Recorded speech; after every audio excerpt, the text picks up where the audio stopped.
Hello everyone and welcome to the Better Policy Project's YouTube channel. Today we're going to demonstrate a simple model of Kalman filter in Dynare Juillard. Let's start with the mod file in Dynare Juillard. We start with introducing the package CSV. In Juillard we use the command using to bring in a package. So we are going to upload a package as a package CSV to have a CSV file which contains the historical data on US real GDP. So in Dynare, the same is in Juillard and in MATLAB. We introduce the endogenous variables using the keyword var. So var and the list of the endogenous variables. Here we have the real GDP level in 100 times natural log terms. It is called L_GDP. We have its growth, again in log terms. It is DL_GDP.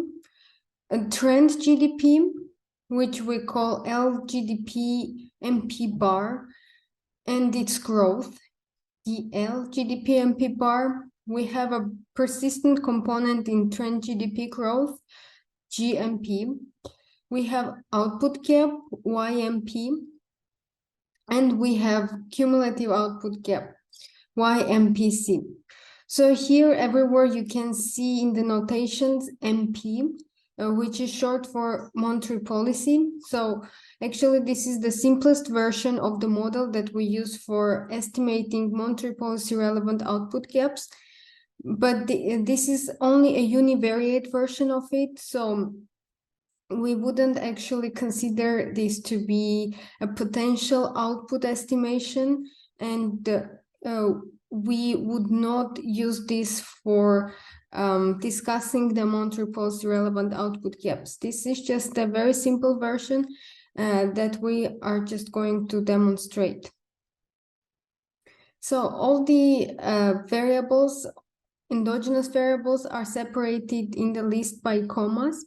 And the very last one, there, YMPC, there is a semicolon, which means that we terminate that block.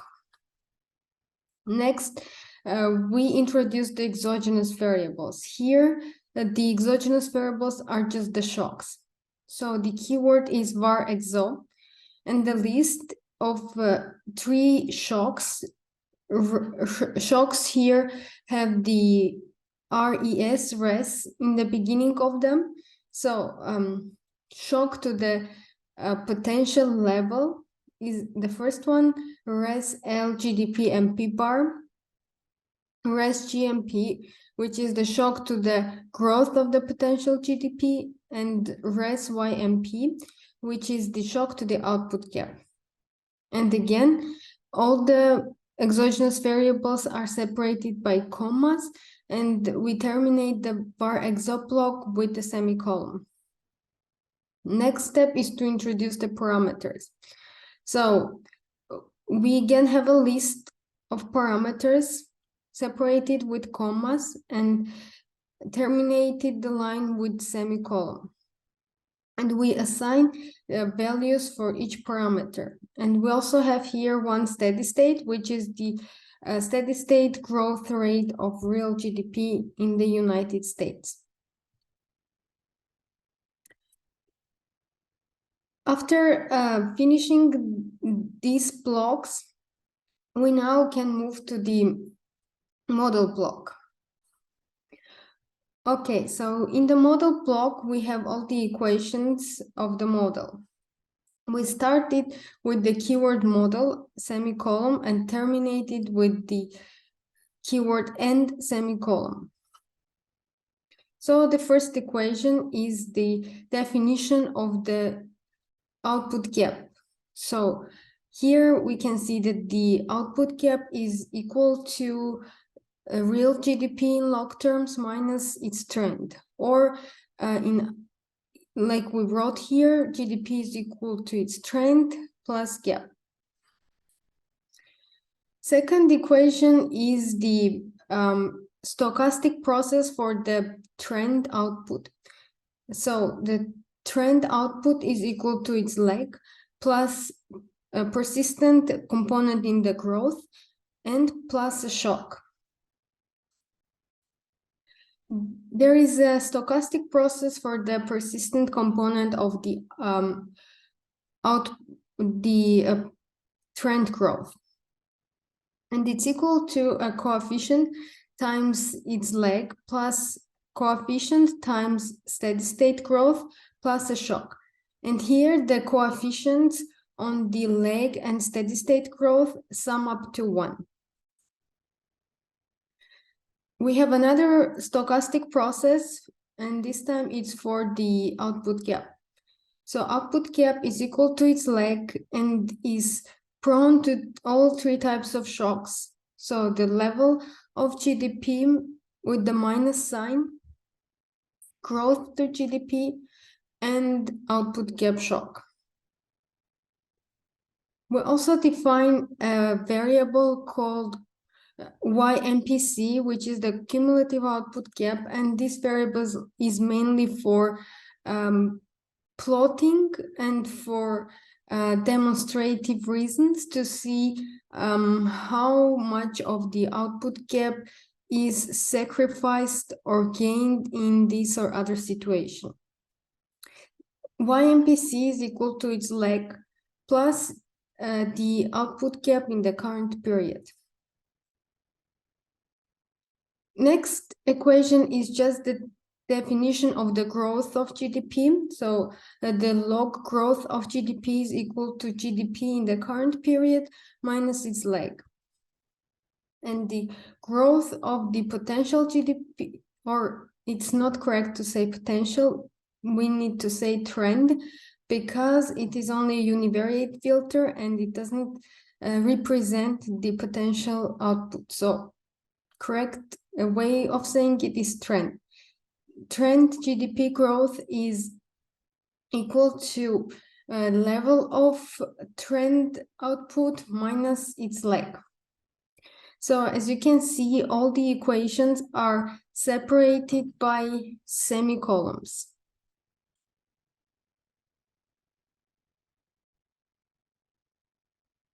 Next step is the introduction of the steady state model. So we use the keyword steady underscore state underscore model semicolon to begin the block, and to end it, we use the keyword end semicolon. So here we introduce all the steady state values of the endogenous variables. All the gap variables are equal to 0 in their steady state, like output gap and the cumulative output gap. The growth of GDP and the growth of trend output and the persistent component in the trend are all equal to their steady state growth rates in the steady state.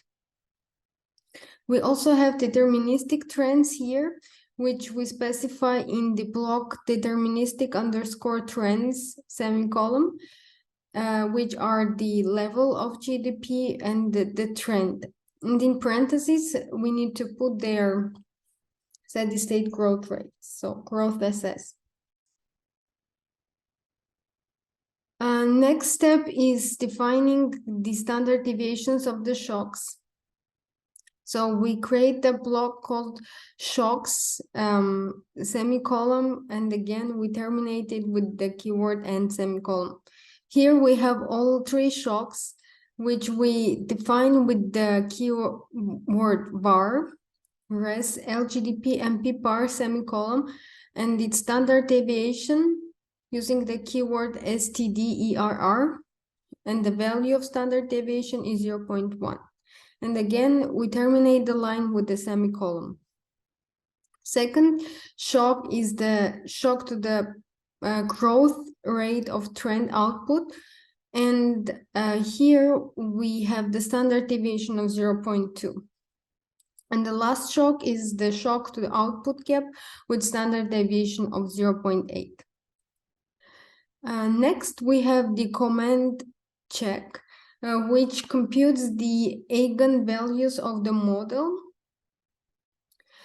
So this command allows us to see if the model satisfies the Blanchard-Kahn condition. So meaning that the necessary condition for the uniqueness of a stable equilibrium in the neighborhood of the steady state is that there are as many eigenvalues greater than 1 as there are forward-looking variables. So if this condition is satisfied, we can do the simulations using the keywords stoch_simul. So it is a stochastic simulation of first order. In parentheses, we need to define the order of the simulation. And again, we have semicolon in the end.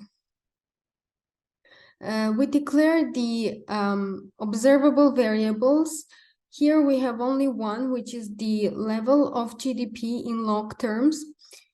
And the keyword for declaring the observable variables is var OBS. And finally, to execute the Kalman filter, or in this case, it's a two-sided Kalman filter, or otherwise called smoother, we use the keyword clip_smoother,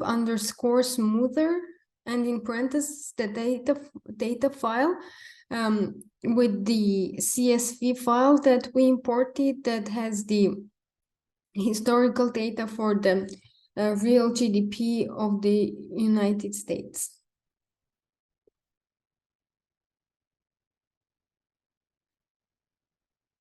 So another thing that we're going to do here is the reporting. So we are going to create a PDF report that will have the model equations and the parameters, the standard deviations, as well as the output pictures, the figures.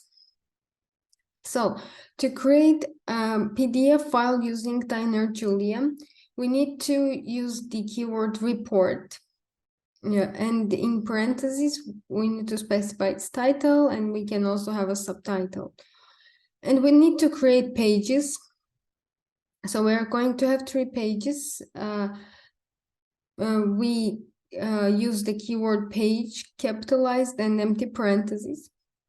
So to add the model, we use the add_model exclamation mark. And we can specify what page we want it to be, as well as what is the last line from the mod file that we want to include in the file, in the PDF file. And if we want to add a graph or a figure, which we will create separately in a different Julia file. So I will show it shortly. We created in the GL file, and we call it file name. It's a PNG file.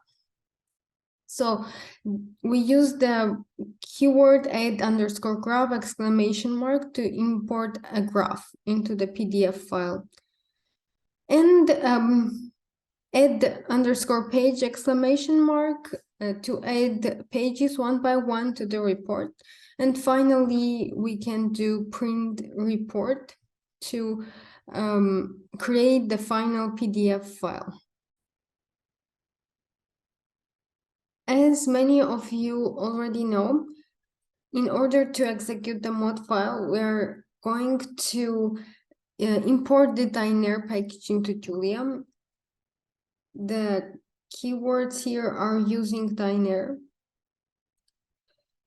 And the next step will be to write the context. So context equals to @Dynare, name of the file, the mod file, in the quotation marks and semicolon.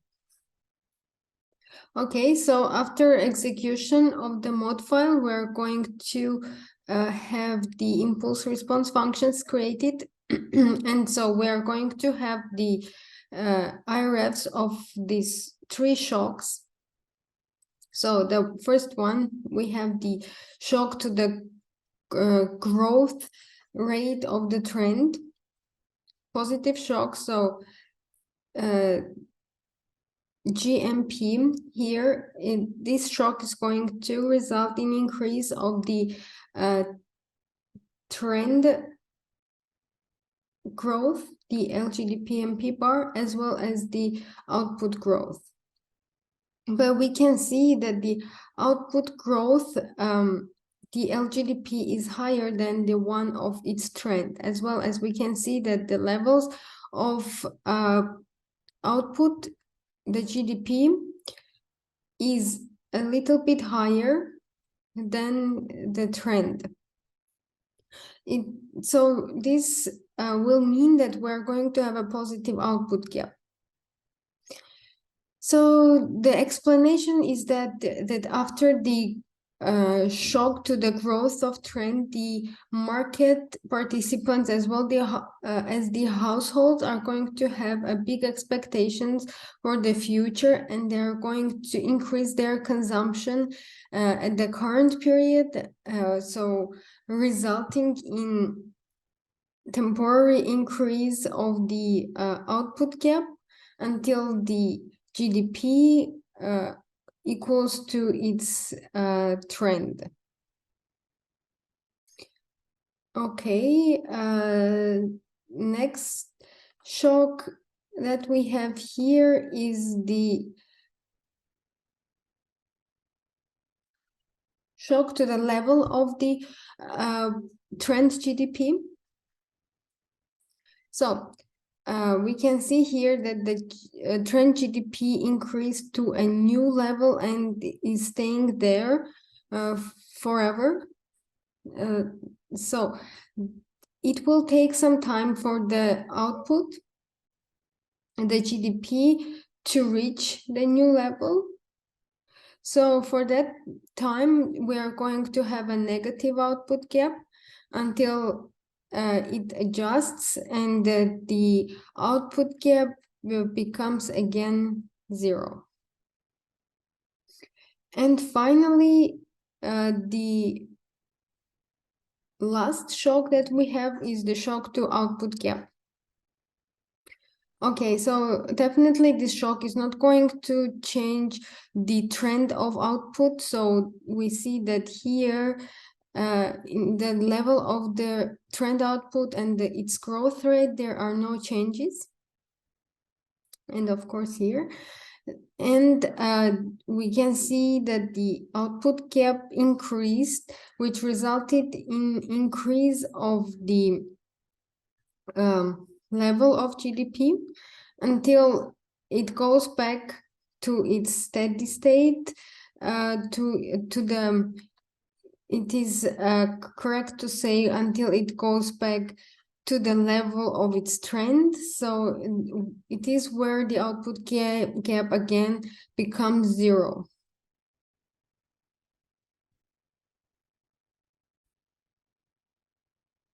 So as I mentioned previously, we also created another figure using Julia code. So you can see it on your screen. We are not going into details of it right now. We're going to have separate videos on Julia, data visualization, Julia, and so on. So here I'm just going to mention that we use the package plots, and we saved this figure and named it file name. So let's also go through the PDF file that we created using Dynare Julia. As you remember, we named the file MP mode, and so we can see it here on the first page and also the subtitle gdp.mode. And we can see here when the report was created. Okay, so on the second page, we have the model file. We have all the variables, equations, and parameters reported. In the equations block, we can see that all the parameters and standard deviations are reported in red and in parentheses for our convenience. And finally, on the last page, we have the plot that we created in Julia file. So here we're just simply reporting the real GDP growth in the United States, as well as the estimated trend output growth on the first subplot. On the second subplot, we have the output gap. Also, we can see the highlighted areas here, the gray areas where there is a forecast of these variables until 2030. So as I mentioned in the beginning of the video, this is just a simple univariate two-sided Kalman filter, and these estimates are not sufficient to talk about their policy implications and macroeconomic relationships, but this is a very simple tool for very rough forecasts and predictions.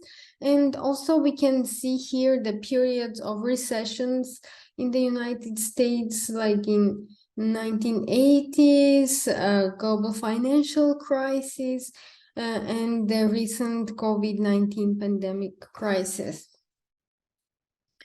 So this is all for the video today. So if you will have any questions, suggestions, just contact us at the Better Policy Project, and we will see you again at our next videos. Thanks for watching.